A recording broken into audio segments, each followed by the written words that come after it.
en ce beau mois de juin, je vais vous présenter deux ouvrages que vous pourrez emporter sur les plages pour ne pas bronzer idiot.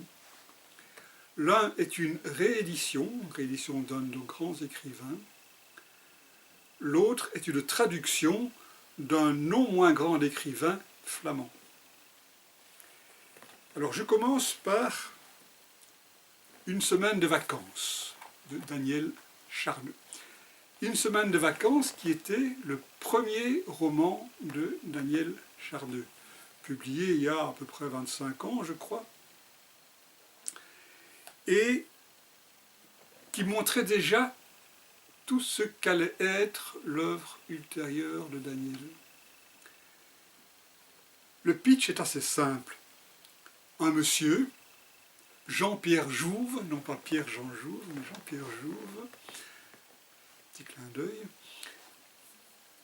passe ses vacances dans la vacance sans S.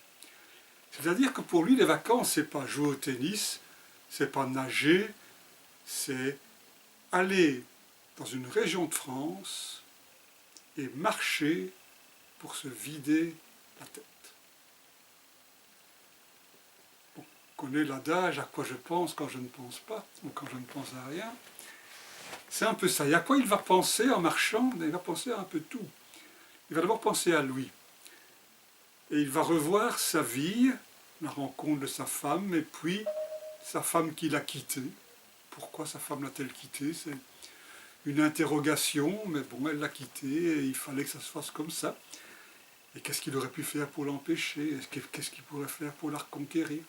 Et donc, tout en marchant, ces questions tournent dans sa tête.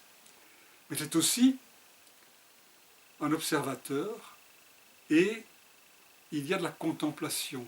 Tout en marchant, il contemple les paysages qui n'ont rien pour être contemplés. Parce qu'il faut dire que cette année-ci, il va marcher dans la Creuse.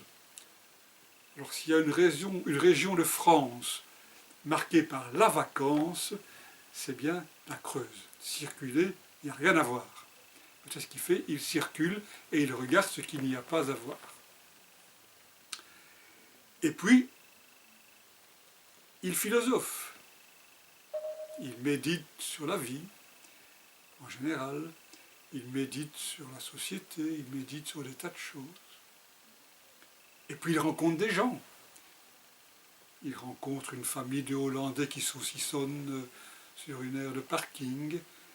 À un moment donné, il a un malaise. Et il va rencontrer une jeune femme qui, dans une chapelle qu'il est allé visiter, qui le trouve plus ou moins inconscient, qui l'emmène chez sa mère, et il va être là un petit peu réconforté, il va manger, il va être soigné. Et il fait comme... Bon, il va à un moment donné quand même aller... Bon, il a une petite tente avec lui, mais il va une fois loger dans un gîte d'étape, et il rencontre la gérante de cette gîte. Et donc c'est des petites rencontres de rien du tout. Un aubergiste qui lui fait bien à manger, un prêtre un peu bizarre, qui lui parle des bizarreries de la région, d'une croix, de trucs comme ça. Et donc on a l'impression finalement de marcher avec lui, de contempler avec lui, de philosopher avec lui, de s'attendrir avec lui sur ce qu'il a raté dans son passé. Et puis c'est un de ces road movies que les Américains adorent, un espèce de film où on roule sans qu'il y ait vraiment un argument. L'argument, il vient à la dernière page, mais ça je ne vous dirai pas, où là, on tombe littéralement sidéré sur toute autre chose que ce qu'on avait imaginé. Mais là, c'est le talent de narrateur de Daniel Charneux. Ce premier roman avait été un vrai succès. Daniel, plus tard, a été finaliste du prix Rossel, a eu 5 ou 6 prix littéraires. Ce premier n'a pas été primé, mais on en a une de ses bonnes ventes, et on nous le redemande encore régulièrement, on le lui demande encore régulièrement, d'où cette réédition qui a vraiment un sens. Je crois que c'est un livre qui est promis à un certain succès. Voilà, Daniel Charneux, Une semaine de vacances sans S, Voilà, dans bien la évidemment.